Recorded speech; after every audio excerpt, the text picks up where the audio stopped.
Este segundo bloque lo vamos a dedicar al matrimonio. Si ustedes se han ido fijando, y cuando digo el matrimonio seguramente nos va a dar tiempo a llegar algo a los hijos también. Si ustedes se han ido fijando, estamos llevando un orden racional en nuestras exposiciones. Ayer vimos distintas visiones de la familia. Hemos empezado con la fase previa a la familia, que es el noviazgo. Vamos a entrar ya en el matrimonio y en la familia constituida.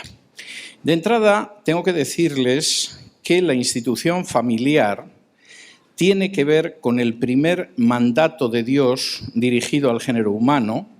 Por si alguno de ustedes no lo sabe, el primer mandato de Dios no fue que no comieran del árbol. Hay un mandato anterior en la Biblia y es un mandato relacionado con la familia. Si me acompañan a Génesis, capítulo 1, aparece una descripción muy interesante de la labor de la creación humana por parte de Dios y al mismo tiempo el primer mandato que existe para esa nueva creación que ha aparecido por primera vez en la tierra y que es el ser humano. Dice así en Génesis 1 del 26 en adelante. Entonces dijo Dios: hagamos al hombre a nuestra imagen, conforme a nuestra semejanza, y señoree en los peces del mar, en las aves de los cielos, en las bestias, en toda la tierra y en todo animal que se arrastra sobre la tierra. Y creó Dios al hombre a su imagen de Dios lo creó, varón y hembra los creó. Y los bendijo Dios y les dijo: fructificad y multiplicaos, llenad la tierra y sojuzgadla, y señoread en los peces del mar, en las aves de los cielos y en todas las bestias que se mueven sobre la tierra. El relato es un relato de enorme relevancia. Podría estar horas desarrollando exegéticamente el relato, pero ya les adelanto que no les voy a someter a esa tortura cruel y simplemente me voy a detener unos instantes. El relato de la creación dice que Dios creó al ser humano. El ser humano era distinto a otro tipo de creaciones porque estaba hecho a su imagen y semejanza. El ser humano no era una especie formada por un ser completo que era el varón y otro incompleto y a medio hacer que era la mujer, como sostenía Santo Tomás de Aquino, sino que el ser humano, la especie humana, es varón y hembra. Y además, cuando Dios los bendijo, les dio un primer mandamiento que era fructificad y multiplicaos, en hebreo peru urrebu, es decir, creced y haceos muchos se podría traducir, que indica cómo desde el principio la voluntad de Dios incluye el sexo, incluye la familia, incluye la continuidad de esa especie humana que es hombre y mujer, que es varón y hembra. Es el primer mandato. La historia del fruto que no debéis comer, etcétera, es posterior a ese primer mandato que es el propósito inicial de Dios. Fructificad y multiplicaos, o creced y multiplicaos, o haceos muchos, que aparece precisamente aquí. Dentro del plan esencial de Dios para la especie humana, desde el principio está el hecho de que es varón y hembra, que crece, que se multiplica. Creo que no puede estar más claro. Si van, por ejemplo, a Génesis, capítulo 2, donde el autor del libro de Génesis se detiene más detalladamente en la creación del ser humano, ese aspecto matrimonial, ese aspecto familiar, aparece todavía más desarrollado. Dice así, vamos a leer desde el versículo 18 del capítulo 2. Y dijo Jehová Dios: no es bueno que el hombre esté solo, le haré ayuda idónea para él. Jehová Dios formó pues de la tierra toda bestia del campo y toda ave de los cielos y las trajo a Adán para que viese cómo las había de llamar, y todo lo que Adán llamó a los animales vivientes, ese es su nombre. Y puso Adán nombre a toda bestia y ave de los cielos y a todo ganado del campo, mas para Adán no se halló ayuda idónea para él. Entonces Jehová Dios hizo caer sueño profundo sobre Adán, y mientras éste dormía, tomó una de sus costillas y cerró la carne en su lugar. Y de la costilla que Jehová Dios tomó del hombre, hizo una mujer y la trajo al hombre. Dijo entonces Adán: esto es ahora hueso de mis huesos y carne de mi carne. Esta será llamada varona, porque del varón fue tomada. Por tanto, dejará el hombre a su padre y a su madre, y se unirá a su mujer, y serán una sola carne. Y estaban ambos desnudos, Adán y su mujer, y no se avergonzaban. El relato de la creación de Eva es un relato extraordinariamente hermoso. Es elegante, es sencillo, es bello, pero sobre todo es muy, muy hermoso. Y encierra toda una teología del matrimonio, de la familia, de la relación entre el hombre y la mujer, que está impregnada hasta la última partícula del aliento de Dios. Dios empieza a hacer desfilar a los animales ante Adán, y Adán va nombrando a los animales, y Adán seguramente fue descubriendo, mientras iba pasando un animal tras otro, que ninguno se parecía a él. Y que realmente en aquel mundo él estaba solo. Y posiblemente esta es una manera magnífica de mostrar hasta qué punto formamos parte necesariamente de una familia. Aunque controlemos toda la creación, aunque realmente podamos clasificar toda la creación, aunque conozcamos la creación, aunque pudiéramos dar nombre a toda la creación como hizo Adán, al final, si no tenemos al lado a un hombre o una mujer, estamos solos. Puede haber muchas especies moviéndose por ahí, pueden ser muy graciosos los ositos dando volteretas o los chimpancés o lo que se quiera, pero estamos solos en medio de esa creación si el hombre no tiene al lado una mujer, si la mujer no tiene al lado un hombre. Y esa lección que Adán tuvo que aprender porque vio que no había nada parecido, es diagnosticada por Dios cuando Dios dice: no es bueno que el hombre esté solo y voy a hacer una ayuda idónea. Y esa ayuda idónea, y esto es algo extraordinariamente hermoso, forma parte de la carne y de los huesos del hombre. Dios hubiera podido perfectamente hacer otro muñeco del polvo de la tierra, insuflarle aliento, etc. Pero hay algo extraordinariamente hermoso en el hecho de que es carne de su carne y hueso de sus huesos. La mujer no es una creación de segunda, como pretendían los padres de la Iglesia, y casi se regodeaba Santo Tomás de Aquino en contar, sino que es hueso de los huesos del hombre, carne de la carne del hombre. Y además sale del costado del hombre, del lado del corazón. Es muy interesante que los rabinos decían que había sido muy sabio por parte de Dios sacar a la mujer del costado. Y añadían: si lo hubiera sacado de la cabeza, hubiera querido dominar al varón. Si la hubiera sacado de los pies, los hombres intentarían pisotearla. Sacándola del lado del corazón, solo la podían querer entrañablemente. Y es algo verdaderamente hermoso en ese sentido. Lo leíamos ayer en uno de los teólogos puritanos que decía: es verdad que el hombre es la cabeza de la mujer, pero debería recordarse que el lado del hombre del que la creó Dios fue precisamente el lado del corazón, que es lo más íntimo que tenemos y aquello que la hace más cercana a nosotros. Además, el texto es enormemente hermoso. Cuando Adán se despierta y la ve, no dice: a la otra creación y le tengo que poner nombre, sino que inmediatamente la identifica. Y dice: sí, esto es radicalmente distinto a cualquier otra cosa que yo haya visto. Este ser es un ser que es carne de mi carne y huesos de mis huesos. Incluso el nombre que le da Adán en hebreo se pierde en la traducción. Pero es muy bonito, porque hombre es ish en hebreo, aquí traduce varón, y mujer es isha. Es decir, esta es la parte femenina del género humano, de la misma manera que sabemos que la parte femenina de los gatos es la gata y hay un gato y una gata. En hebreo es ish e isha. El género humano es varón y hembra, traducimos al español, que no tiene en este aspecto una belleza como la del hebreo, es realmente esa otra parte que es la parte femenina y que nuestra versión dice varón y varona, en fin, para dar un poco el sentido. Hay quien traduce hombre y hembra, por eso que parece que se parece un poco más, pero es ish e isha. Y lo que dice a continuación es verdaderamente hermoso.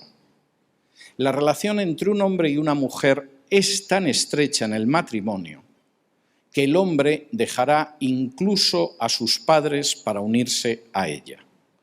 La relación más profunda, más entrañable, más familiar que ha tenido hasta ese momento será una relación que empieza a situarse en un segundo plano, porque ahora la relación familiar de primer plano es su esposa. El hombre dejará a su padre y a su madre, se unirá a su mujer y lo que ahí surgirá será algo totalmente nuevo, será una sola carne. Por cierto, tengo que decir que en hebreo el término para uno solo es exactamente el mismo término uno que se utiliza para la Trinidad. La intimidad profunda que existe entre el Padre, el Hijo y el Espíritu Santo se describe con la misma palabra para uno que la intimidad entre un hombre y una mujer. Y como dice aquí, la intimidad es total y absoluta. Incluso estando los dos desnudos, el sentimiento que procedía de esa desnudez no era un sentimiento de vergüenza, sino que era un sentimiento de que estaban unidos de una manera que no se puede estar unido con otro ser humano.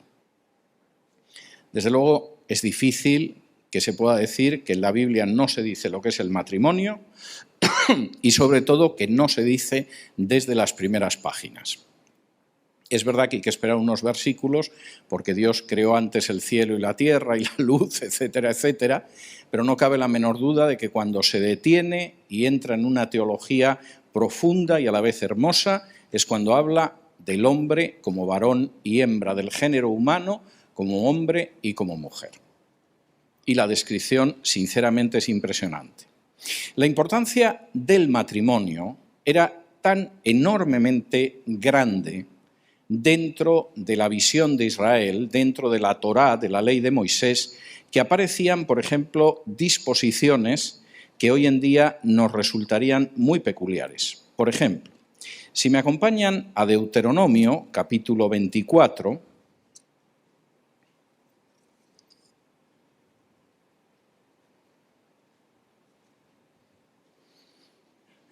aparece un curioso privilegio para la gente que se casaba. Deuteronomio capítulo 24 y versículo 5 dice: «Cuando alguno fuere recién casado, no saldrá a la guerra ni en ninguna cosa se le ocupará. Libre estará en su casa por 1 año para alegrar a la mujer que tomó». No conozco ninguna legislación de ningún país ni de ningún lugar que tenga un interés así por el matrimonio, pero es curioso lo que dice la ley de Moisés. Si una persona contrae matrimonio y estalla una guerra o hay servicios que rendir a la nación, esa persona está exenta por 1 año desde el día en que contrajo matrimonio. ¿Por qué? Para que alegre la vida de su esposa, al menos durante ese primer año de matrimonio. Es algo verdaderamente hermoso. Ni siquiera la amenaza de un enemigo armado que podría poner supuestamente en tela de juicio la existencia de Israel estaba por delante de lo que era el disfrute del matrimonio entre dos personas. Si estalla una guerra y está en el primer año de matrimonio, no irá a la guerra.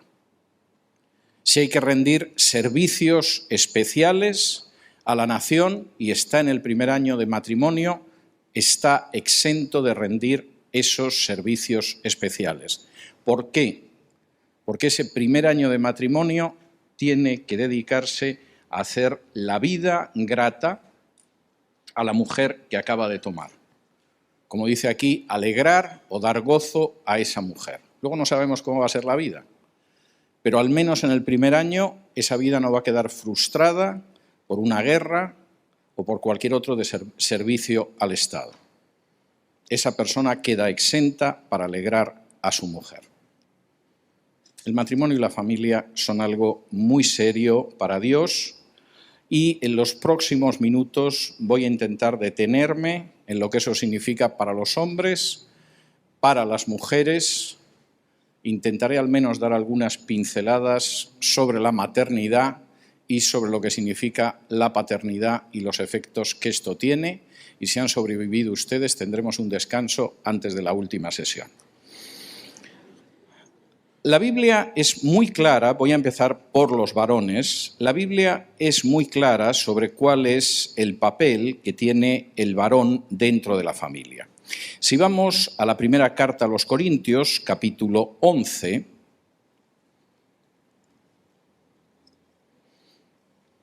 en la primera carta a los Corintios, capítulo 11,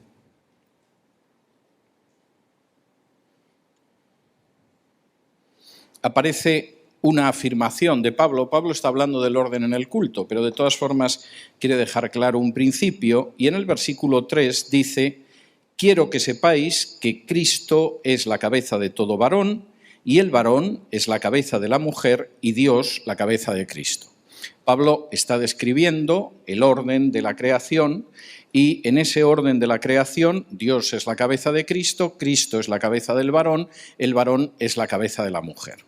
Generalmente esto se utiliza con enorme regodeo y satisfacción del varón para pensar que puede ser Dios para su mujer, pero lamento decir que no es lo que dice el texto. El texto está hablando de un orden en el cual Cristo se comporta en relación con Dios de acuerdo con el carácter de Dios, porque Dios es su cabeza, el Padre es su cabeza. El varón se comporta en relación con Cristo copiando ese carácter de Cristo a la hora de ejercer como cabeza, y la mujer sabe que efectivamente el varón es su cabeza, lo cual no significa ni mucho menos que sea Dios. Si me acompañan a Efesios capítulo 5,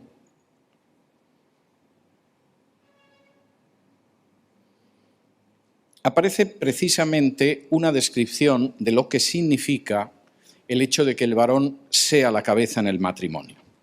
Y dice así en Efesios capítulo 5 y versículos del 22 en adelante: las casadas estén sujetas a sus propios maridos como al Señor, porque el marido es cabeza de la mujer, así como Cristo es cabeza de la Iglesia, la cual es su cuerpo y Él es su Salvador.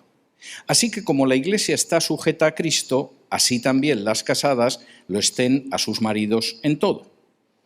Maridos, amad a vuestras mujeres, así como Cristo amó a la Iglesia y se entregó a sí mismo por ella, para santificarla, habiéndola purificado en el lavamiento del agua por la palabra, a fin de presentársela a sí mismo una Iglesia gloriosa, que no tuviese mancha, ni arruga, ni cosa semejante, sino que fuese santa y sin mancha.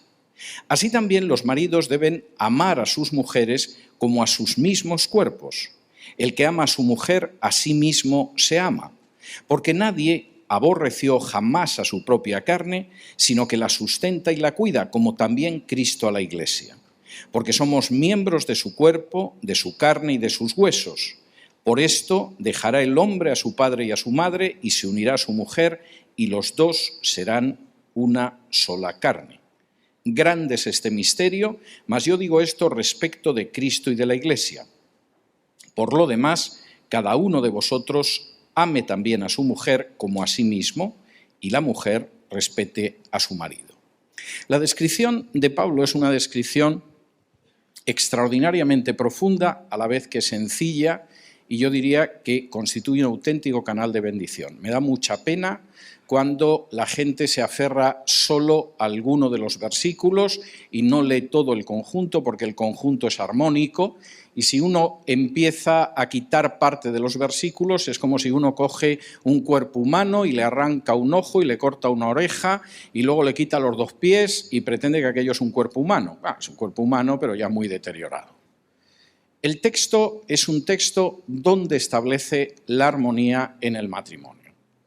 El matrimonio, efectivamente, tiene al esposo como cabeza.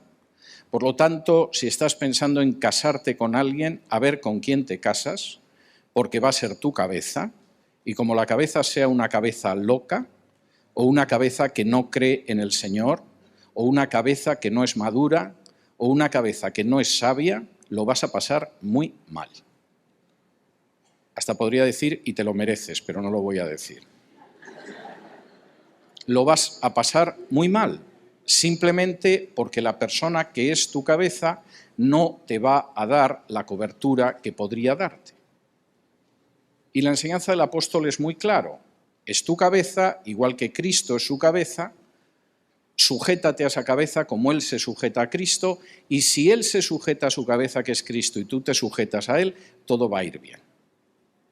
Bueno, ¿y esto qué significa en términos prácticos? Porque claro, para algunos eso significa que más vale que te sujetes porque si no estás yendo en contra de la palabra y, en fin, la maldición te va a alcanzar como una esposa no sumisa, bla, bla, bla, bla, bla, bla. No.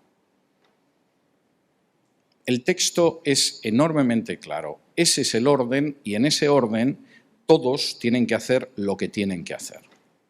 Eso significa que los maridos deben amar a sus esposas, pero no con un tipo de amor que podríamos llamar normal.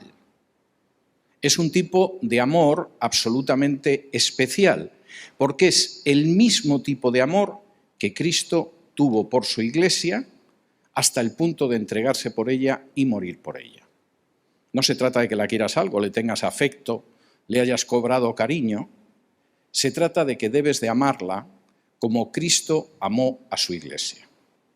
No solamente debes amarla como Cristo amó a su Iglesia y se entregó por ella hasta la muerte, debes amarla como Cristo amó a su Iglesia intentando que sea cada vez mejor. La labor de Cristo en relación con su Iglesia no acaba en la cruz del Calvario, sino que, como dice aquí en el versículo 26, hay una labor de santificación de la Iglesia, o como dice en el versículo 27, hay una labor a fin de presentársela como una Iglesia gloriosa, que no tenga ni mancha, ni arruga, ni cosas semejantes. Y cuando Pablo ha dicho esto en el versículo 28, remata: así es como los maridos tienen que amar a sus mujeres. Es verdad que el esposo debe proveer por la familia, es verdad que debe amar a su mujer, pero es verdad que debe intentar que su mujer sea cada vez mejor. Que se produzca una forma de vida de los dos en la cual no queden igual que se casaron, y mucho menos, como pasa con muchos matrimonios, que acaben los dos amargados e insoportables, sino en la que los dos se mejoran el uno al otro. Y Pablo dice: esposos, maridos, en eso tenéis una labor muy especial. Vuestra misión es amar a vuestras esposas de una manera diferente a como los maridos del mundo aman a sus esposas. A veces las aman mucho, de una manera ejemplar, y no son creyentes. Pero vosotros tenéis que amarlas de la misma manera que Cristo amó a su Iglesia, buscando que cada día sea mejor.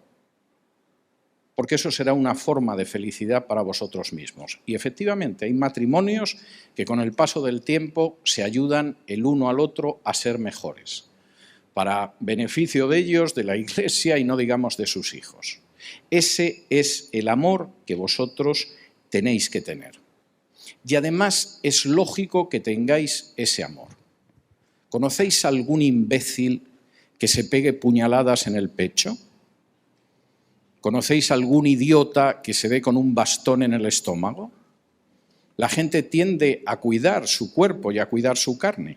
A veces de una manera estúpida, se gastan un dineral en modelar el cuerpo, en que les desaparezca el pelo del cuerpo, en fin, en cosas absurdas. Pero tenemos una tendencia a cuidar nuestro cuerpo, nuestra carne, a satisfacernos. Y Pablo dice, nosotros somos una sola carne con la otra persona. Maridos, vosotros sois una sola carne con vuestras mujeres. Tenéis que comportaros con esa carne por lo menos con el mismo cuidado que tenéis con vuestra propia carne. Yo conozco, y es un espectáculo que a veces me resulta muy cómodo, muy cómico, a hombres que son muy aprensivos. Sucede cualquier cosa y piensan que están enfermos o están a punto de pescar una enfermedad o me duele el estómago, ¿no será que tengo el coronavirus? En fin, cosas de este tipo. No estoy exagerando, crean que no exagero, hay hombres así. Y yo me pregunto muchas veces si este cuidado casi paranoico que tienen en sí mismos lo tienen con sus mujeres. Vamos, sus mujeres tienen que ser las mujeres más felices del mundo. El temor que tienen hacia su carne, la manera en que vigilan su carne, la forma en que regalan su carne, si actúan igual con sus esposas, bueno, las esposas se tienen que creer que son la emperatriz de las Indias. Es algo verdaderamente impresionante. Pero es lo que dice Pablo, sois una sola carne, como dice el texto de Génesis, por eso dejará el hombre a su padre y a su madre y se unirá a su mujer y serán una sola carne. Nadie ha aborrecido jamás a su propia carne, sino que la sustenta y la cuida, y vuestra carne, aparte de la vuestra física literal, es vuestra esposa. El texto es bastante claro en cuanto a lo que significa realmente esa situación. Y por cierto, y es un pasaje que a mí me parece verdaderamente extraordinario, por cierto, Pablo termina esta parte de su carta a los Efesios haciendo una referencia muy interesante y diciendo, cada uno de vosotros que ame a su mujer como a sí mismo y la mujer respete a su marido. Y uno diría, y entonces el marido no tiene que respetar a la mujer o la mujer no tiene que amar al marido. Por supuesto que sí, pero somos distintos. Parece increíble que a estas alturas tenga uno que decir que las mujeres y los hombres son distintos, pero en los tiempos en los que vivimos va pareciéndose a ser un pecado el que digas que una mujer y un hombre son diferentes. Y dentro de lo distintos que somos, hay comportamientos que hay que recordar más a los hombres y más a las mujeres. Por ejemplo, maridos, amad a vuestras mujeres, hacedlo como vosotros mismos, porque de verdad que las mujeres necesitan escuchar que las quieren. Yo he escuchado a algunos maridos que yo es que no le voy a llevar una flor a mi mujer en mi vida, si ya sabe que la quiero. No, imaginamos que sospechará que la quiere usted, pero evidentemente hay algo en el alma femenina que necesita escuchar que es querida y que se cuida de ella y que uno se está preocupando por su bienestar. Y Pablo dice, recordad eso de manera especial. A ti a lo mejor que llegue tu mujer y te diga te quiero, a lo mejor no te dice mucho, pero para ella sí significa mucho. Somos distintos, maridos, amad a vuestras mujeres. Pero es curioso que cuando habla a las mujeres dice, mujeres, respetad a vuestros maridos.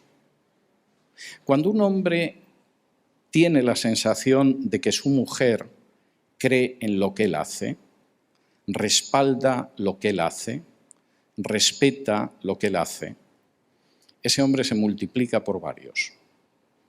Es una persona que se siente segura, que piensa que se puede enfrentar con desafíos verdaderamente superiores a él, que puede vencer situaciones difíciles porque la persona que está a su lado le dice, no te preocupes, que tú lo vales, Manolo. Y Manolo se cree que es el rey de las Indias. Pero cuando por el contrario el varón tiene al lado una mujer que está diciendo cosas como, si ya te lo he dicho yo, pero como cuando yo te hablo no me escuchas porque eres tonto, pues eso tiene un efecto verdaderamente terrible sobre el marido y sobre la familia. He conocido familias en que la esposa se quejaba de que el marido no era cabeza de familia. Estaba desesperada porque el marido no era el cabeza de la familia, no tomaba la delantera en nada, no hacía nada. Tenía ella que ser la que tirara del carro continuamente y tú la veías y decías, pobrecita. Pero luego veías cómo trataba al marido y decías, mira, es que no sé ni siquiera cómo se atreve a decir 2 palabras seguidas este pobre infeliz. Porque cada vez que dice algo, inmediatamente ya estás tú para señalarle lo estúpido, lo tonto y lo limitado que es, a diferencia, por ejemplo, del marido de mi hermana Rosa. Pablo sabe lo que está diciendo aquí. Maridos, amad a vuestras esposas, recordad lo que son vuestras esposas, tened en cuenta que vuestras esposas necesitan sentir que las amáis. Esposas, respetad a vuestra cabeza. Y respetad a la cabeza implica no necesariamente decirle a todo que sí. En muchas ocasiones, efectivamente, la cabeza necesita que le digan, cariño, yo creo que por aquí no van las cosas, mira, pienso que es esto, lo otro. Como decía ayer uno de los teólogos puritanos, el marido y la mujer necesitan un lugar y un sitio aparte para reconvenirse el uno al otro y hacer las cosas bien. No significa decir amén a todo, no decir nada, etc. En muchas ocasiones implica hacer razonar a la cabeza. Y en este sentido, el amor de Cristo que busca que la esposa sea cada día mejor, se complementa con el respeto de la esposa hacia su cabeza, siendo cada día mejor y además mejorando también a su esposo. O como dice Pablo, en algunas ocasiones en que el marido no es creyente, quién sabe si no acabarás consiguiendo que crea precisamente por tu propio testimonio. Está muy claro en la Biblia el papel del hombre y de la mujer. Si me acompañan a la primera carta de Pedro, capítulo 3,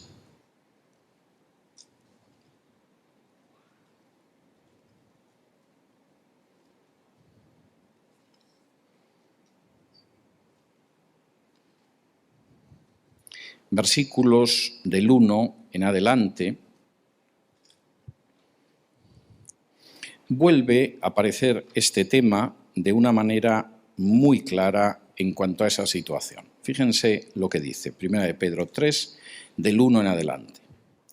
Asimismo, vosotras, mujeres, estad sujetas a vuestros maridos, para que también los que no creen a la palabra sean ganados sin palabra por la conducta de sus esposas, considerando vuestra conducta casta y respetuosa. Vuestro atavío no sea el externo de peinados ostentosos, de adornos de oro o de vestidos lujosos, sino el interno, el del corazón, en el incorruptible ornato de un espíritu afable y apacible que es de grande estima delante de Dios. Porque así también se ataviaban en otro tiempo aquellas santas mujeres que esperaban en Dios, estando sujetas a sus maridos. Como Sara obedecía a Abraham, llamándole Señor, de la cual vosotras habéis venido a ser hijas si hacéis el bien sin temer ninguna amenaza.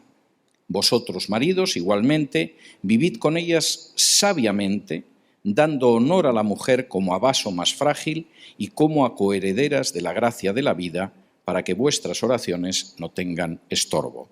Son 7 versículos y podríamos estar 7 horas detenidos en los versículos sin agotarlos. Me voy a detener en algunos aspectos que son esenciales. Pedro está escribiendo a las iglesias, escribe a las familias, a los matrimonios, y llega un momento de su carta en que se detiene precisamente en el marido y en la mujer, o en las mujeres y en los maridos. Por cierto, tengo que decir que los 2 primeros capítulos de la carta de Pedro son totalmente teológicos, lo cual no quiere decir que no sean prácticos, pero es un discurso teológico, y la cosa empieza a ponerse realmente con los pies en el suelo, hablando del matrimonio y del hombre y de la mujer, lo cual ya es bastante significativo del enfoque que tenía Pedro en cuanto a cómo había que observar la vida cristiana. 2 capítulos para hablar de la piedra rechazada que era Cristo, de la redención que tenemos en la sangre derramada por nuestro Salvador, etc. Y en el momento en el que desciende a la situación en la que viven esas congregaciones, en lo primero en lo que se detiene es en la convivencia del marido y de la mujer. A diferencia de Pablo, este empieza por las mujeres. Da lo mismo, al final el mensaje es claro. Pedro empieza hablando, versículo 1, de que las mujeres deben estar sujetas a sus maridos. Y dice, y esto además, por si no lo sabéis, tiene un enorme valor en aquellas personas que están casadas con no creyentes. Desde el principio en el cristianismo parece que hubo más mujeres que se convirtieron que hombres, lo cual es tremendo porque, como vimos ayer, la proporción de hombres era mayor que la de las mujeres, pero el mensaje del cristianismo decía a las mujeres que no eran una cosa a la que se casaba con 11 o 12 años, a la que se abandonaba al nacer, que estaba prácticamente destinada a la muerte si era la segunda hija, y por el contrario se le decía, como dice Pablo en Gálatas, que en Cristo no hay ni hombre ni mujer, ni siervo ni libre, ni griego ni judío.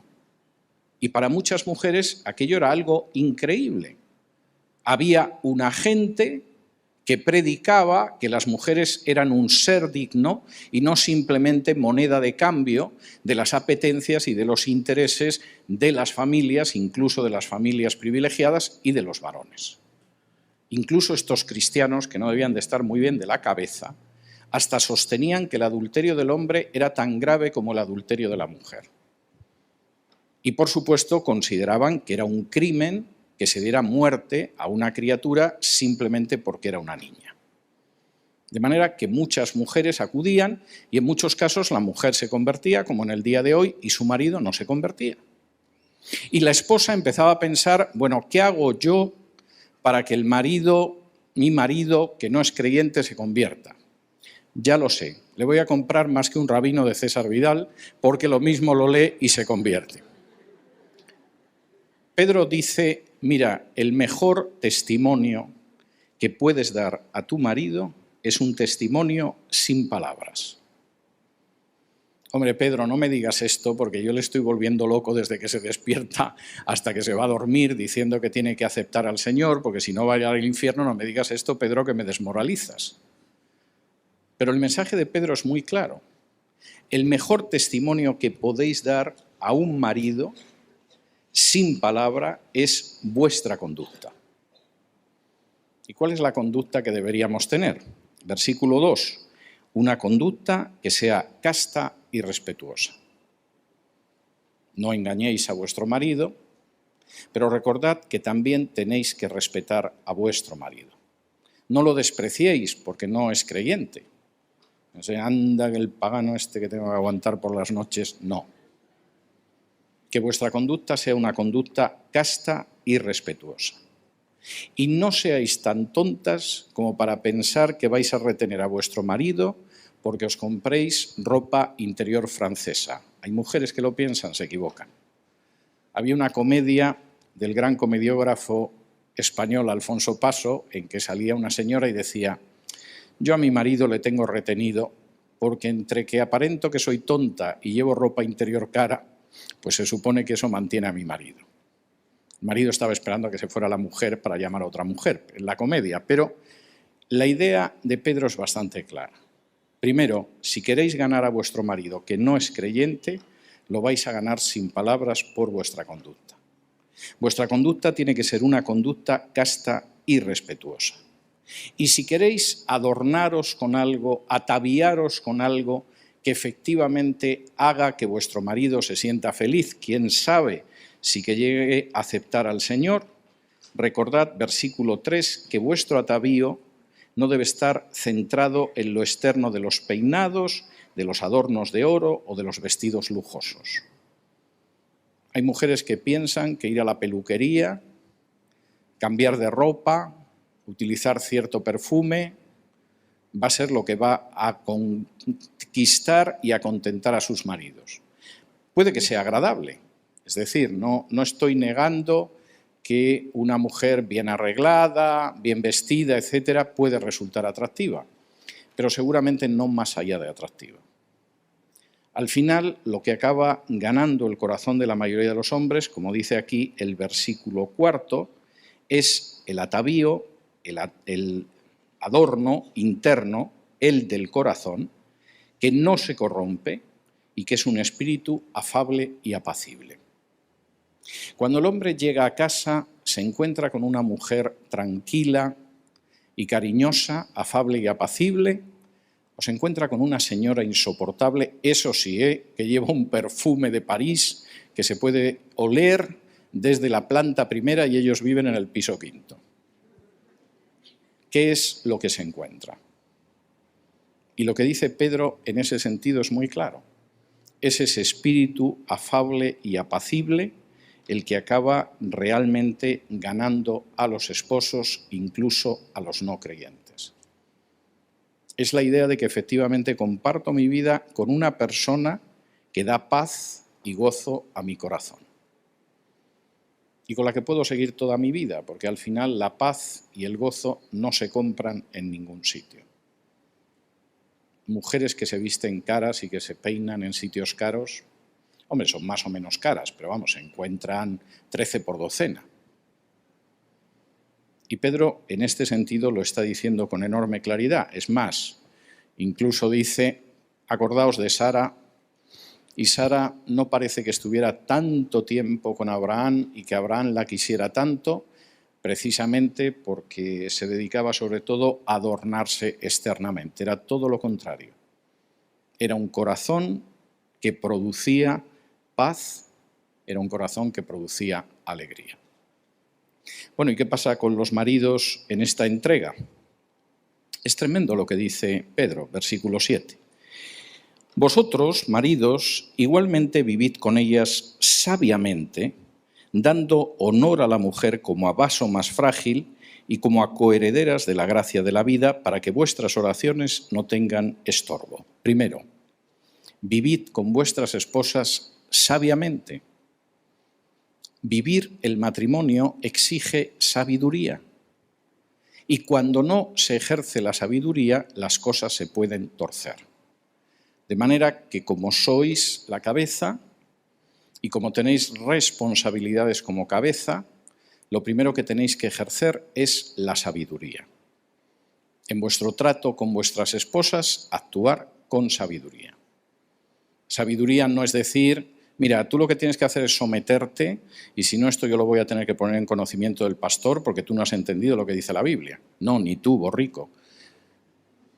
Tratad a vuestras esposas sabiamente. Segundo, tened presente que la mujer es un vaso más frágil. Esta frase de la Biblia provoca en algunos hombres un cierto sentimiento de orgullo interno, como diciendo, es que nosotros somos más fuertes que ellas. Las mujeres son un vaso más frágil. Es que no has entendido lo que dice el texto, joven. Si ustedes tienen en casa un jarrón chino de la dinastía Ming, que puede valer millones de dólares, es más frágil que el vaso de plástico que tienen en la cocina.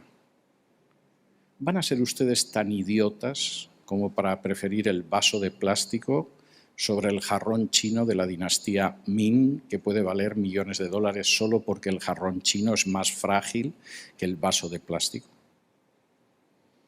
Hay cosas que pueden ser más frágiles por naturaleza y, sin embargo, son infinitamente más valiosas.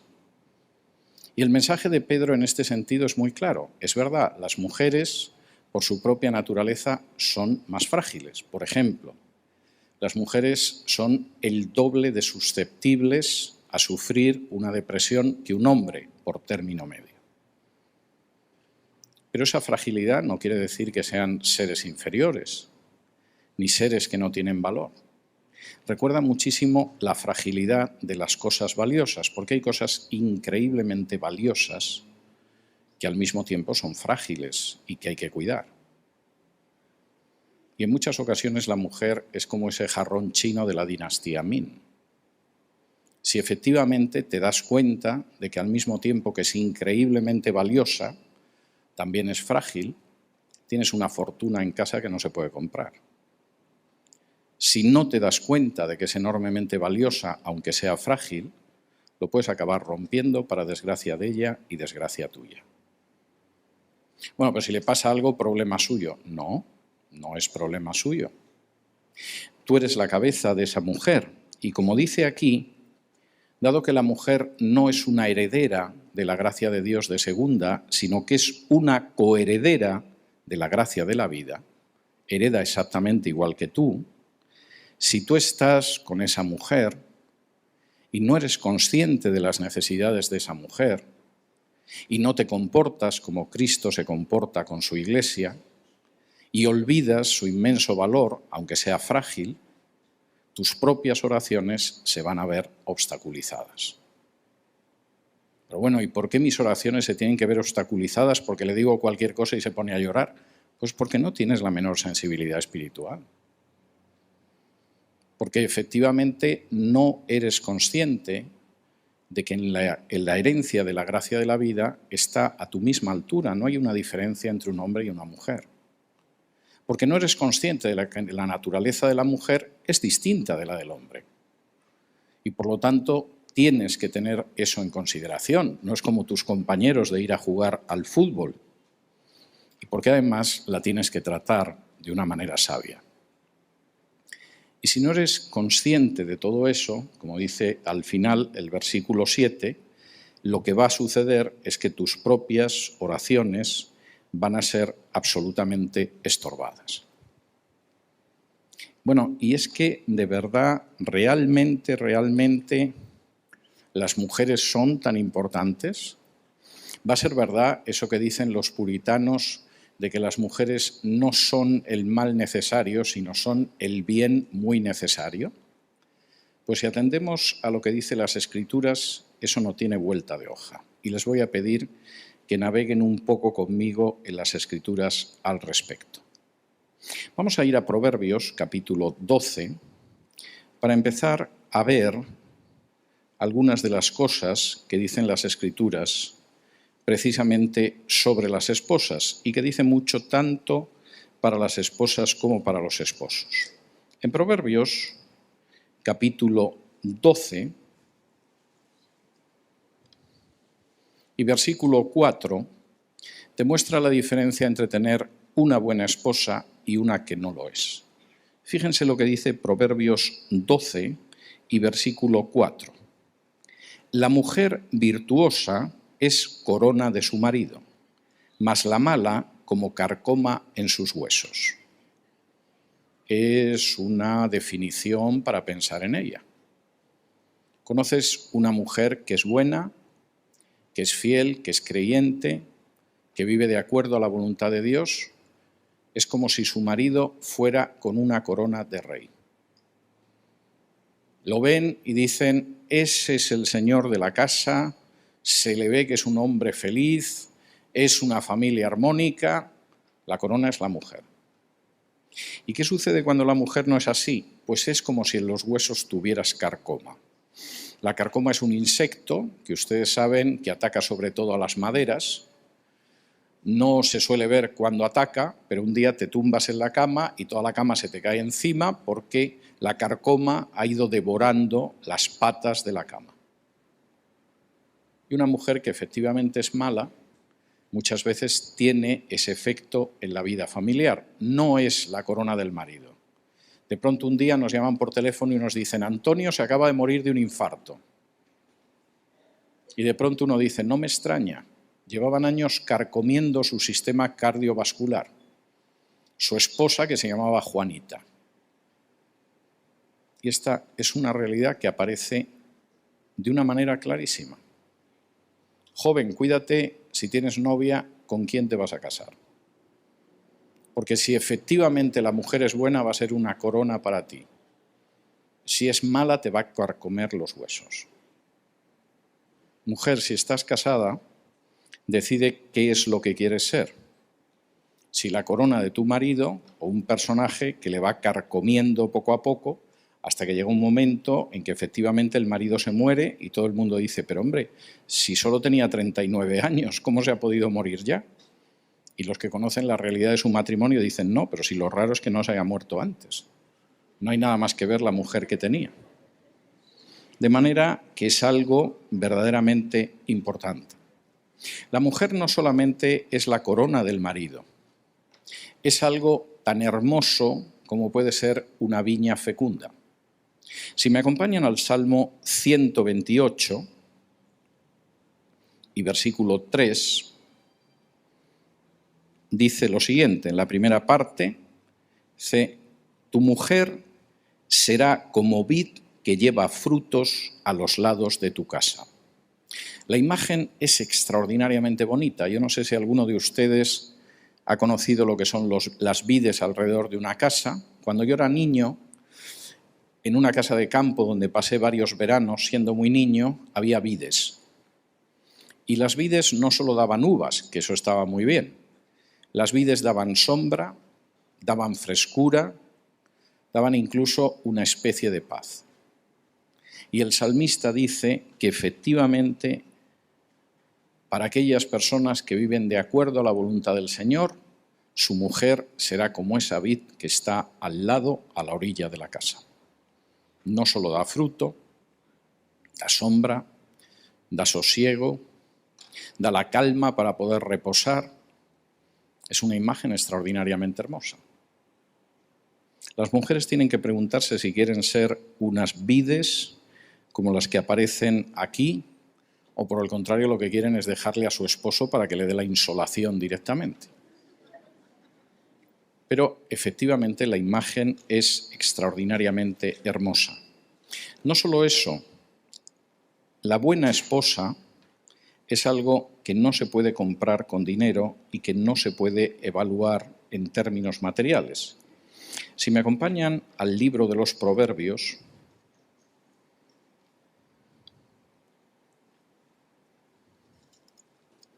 Proverbios capítulo 31, no vamos a poder hacer toda una exégesis de la parte final del capítulo 31 de los Proverbios, me gustaría, pero no va a ser posible, es un elogio de la mujer virtuosa, pero en Proverbios 31,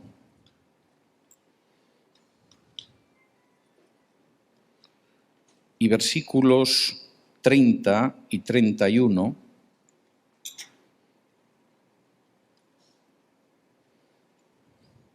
aparece al final una afirmación sobre esa mujer que actúa de acuerdo a la voluntad de Dios y que es la esposa en la familia, que es verdaderamente extraordinaria. Voy a leer, no voy a resistir la tentación del todo, voy a leer desde el versículo 23. En Proverbios 31, del 23 en adelante, en esa descripción de la mujer ideal, esposa, madre y mujer, dice lo siguiente, desde el 23. Su marido es conocido en las puertas cuando se sienta con los ancianos de la tierra. Hace telas y vende y da cintas al mercader. Fuerza y honor son su vestidura y se ríe de lo porvenir.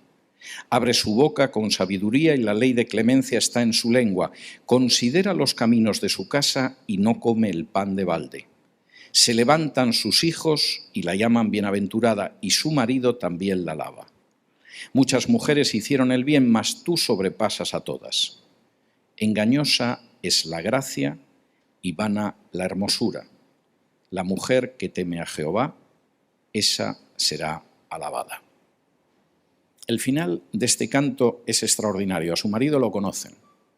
Lo conocen no porque va por los garitos y cada vez va, unas veces con una rubia y otras veces con una morena y otras con una negra.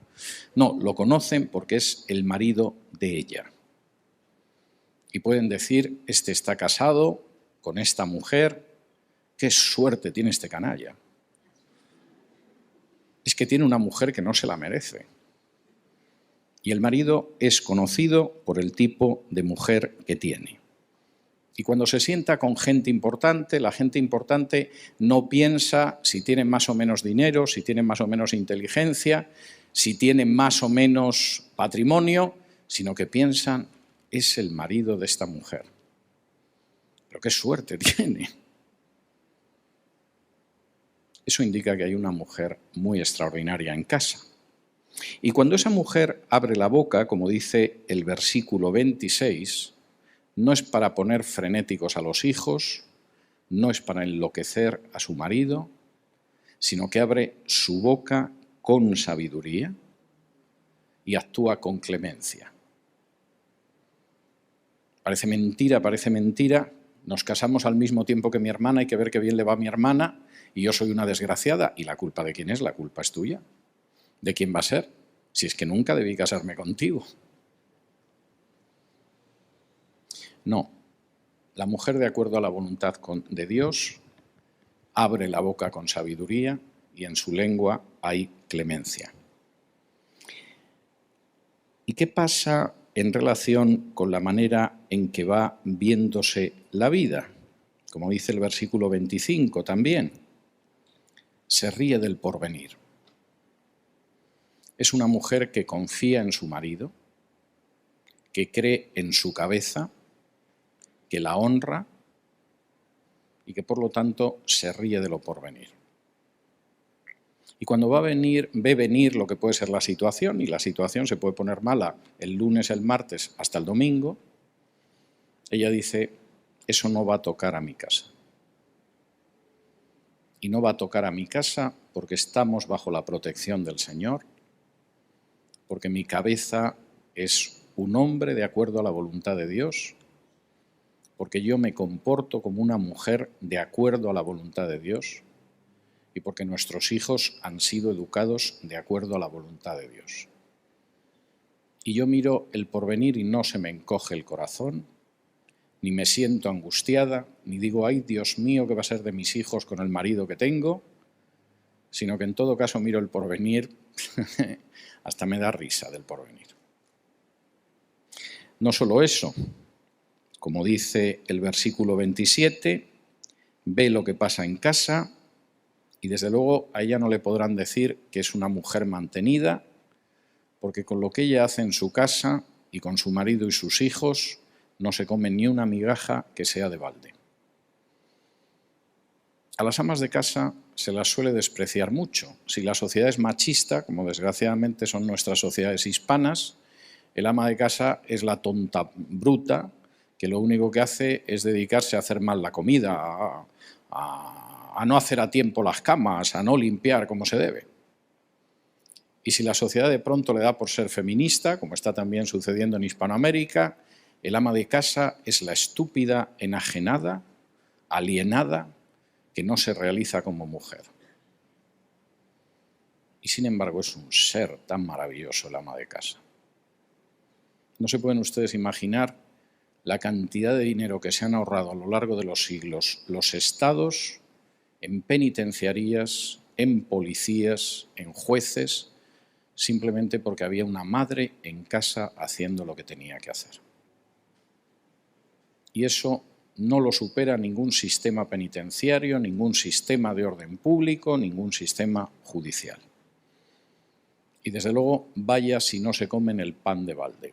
Vaya si tuviéramos que pagar a las madres que son amas de casa por el trabajo que hacen. Porque no podrían costearlo la mayoría de las familias el trabajo que hacen si tuvieran que pagarlo de acuerdo a lo que hacen y al valor de lo que hacen. Es tremendo lo que dice el autor de Proverbios. ¿Y qué pasa con esa mujer? Que sus hijos se levantan y la llaman feliz y su marido la alaba. Y la alaba porque sabe la joya que tiene en casa. Sí, a lo mejor es pequeñita. Sí, a lo mejor está un poco más gorda de lo que debería estar. Sí, ya le han salido arrugas. Pero ¿qué mujer tiene en casa? Es algo que, como dice la Biblia, no se puede comprar con todas las perlas y con todo el oro del mundo. Y si su marido sabe lo que es, efectivamente, se levanta y la alaba. Y como dice el versículo 30, la gracia es engañosa y la hermosura es vana. He conocido parejas que la novia era la cosa más simpática, más ocurrente y más graciosa del mundo. Y al cabo de 2 años de matrimonio era la tonta más tonta que te puedas cruzar por la calle. Y en muchos casos, a medida que van pasando los años y sobre todo las décadas, ya no tiene la misma frescura de la belleza. O como dice el chiste, la diferencia entre una hechicera y una bruja son 2 años de matrimonio. Encuentras a una mujer hechicera y después de 2 años de estar casado con ella, estás convencido de que es una bruja. Pero lo que dice aquí el autor de Proverbios es tremendo. Eso es engañoso. La gracia es engañosa. Depende mucho del estado de ánimo y de si queremos encontrar graciosa a una persona. Y la hermosura es algo que se va vaciando. Y llega un momento en que realmente no nos queda esa hermosura, aunque hay ancianos muy hermosos, pero no son tan hermosos como cuando eran jóvenes. Incluso cuando decimos, qué viejecita tan linda, y tiene 70 años, seguro que la cambiábamos por 3 de 20. O sea que no nos engañemos al respecto. Y con los hombres igual. Y sin embargo, el autor de Proverbios es muy claro. La gracia es engañosa, la hermosura es vana, pero la mujer que teme a Jehová, esa será alabada. Esta es la base de un matrimonio. Y esta es la base realmente de un matrimonio donde el hombre es como tiene que ser, la mujer es como tiene que ser, y el resultado es un canal de bendición para ellos, para sus hijos, y por supuesto, aparte de para ellos y para sus hijos, para la sociedad en la que viven. De manera que no les extraña a ustedes que cuando la Biblia dice de dónde viene este tipo de mujeres y estos matrimonios, la respuesta sea que vienen del Señor.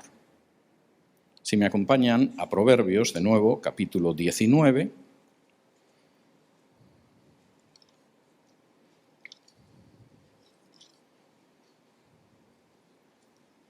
y versículo 14,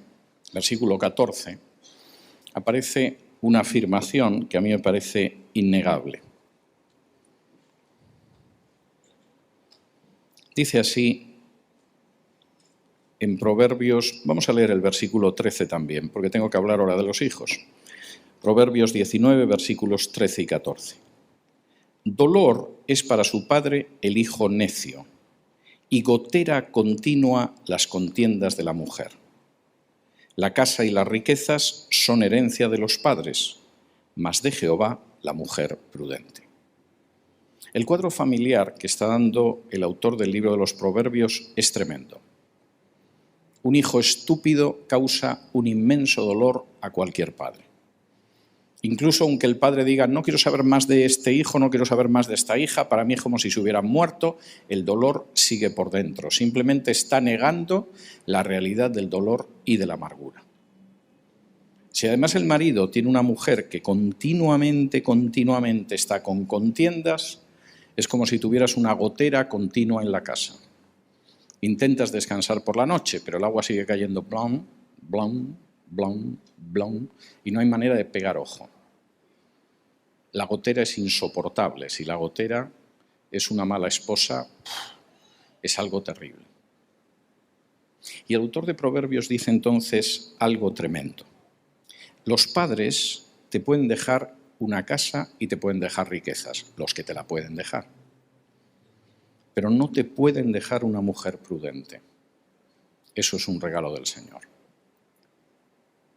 Es algo tremendamente importante el matrimonio y es algo tremendamente importante el apreciar lo que es un buen marido para una mujer y una buena esposa para un hombre.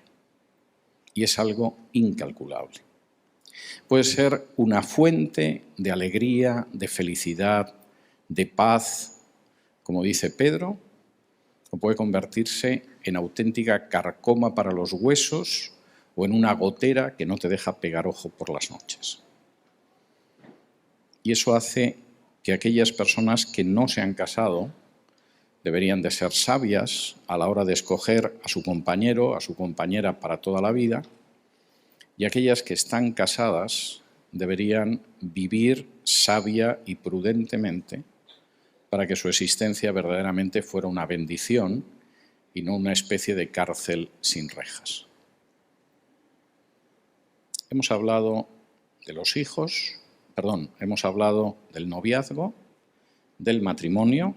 Vamos a detenernos en los hijos. Detenernos en los hijos es bastante interesante, aunque yo tengo que reconocer que vivimos en un tiempo donde mucha gente ha decidido que no va a tener hijos. En España, cuando hace unos años yo escuché a uno de mis compañeros de colegio, que está casado y que además no se ha divorciado con el paso del tiempo, y le escuché decir que no iban a tener hijos, todos nos quedamos sorprendidos como diciendo, ¿pero cómo se puede casar una persona y no tener hijos? Pero esto se ha ido haciendo cada vez más común.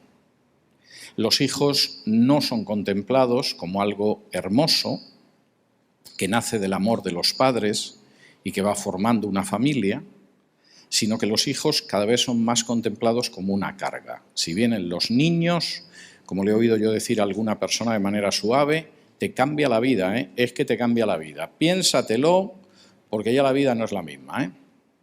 Ya el disfrute que tenías, lo bien que te lo pasabas, se acabó porque vienen los niños. Vamos, los niños parece que están hablando de ellos y es la viruela o el cólera o algo así. Tienes que tener cuidado porque aparecen en cualquier momento y te pueden arruinar la alegría de la vida. No son la alegría de la vida, son los aguafiestas de la existencia.